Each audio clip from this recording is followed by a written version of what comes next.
Hello everyone, welcome back to Aryan tales Telugu. Sprouted ragi flour process చూపిస్తున్నా. Measurement ఏం అవసరం లేదు, బట్ ఎన్ని కప్స్ రాగి సీడ్స్ తీసుకుంటే ఎంత రాగి పిండి వస్తుంది అనే దానికోసం చూపిస్తున్నా అంతే.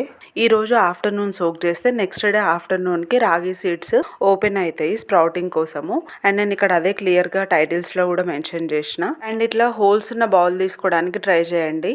ఎక్సెస్ వాటర్ ఏమన్నా ఉంటే వెళ్ళిపోతాయి. అండ్ ఫ్రెష్ క్లాత్ తీసుకొని టై చేసేసి దాని మీద వెయిట్ పెట్టేసేయండి.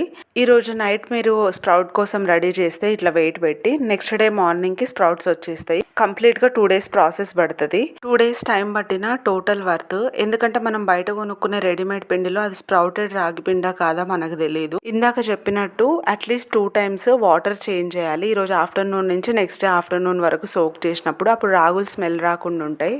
ప్రాపర్గా డ్రై అయిన తర్వాత వాటిని రోస్ట్ చేసి మిక్సీ బట్టి కూల్ అయిన తర్వాత ఎయిర్ టైట్ కంటైనర్లో స్టోర్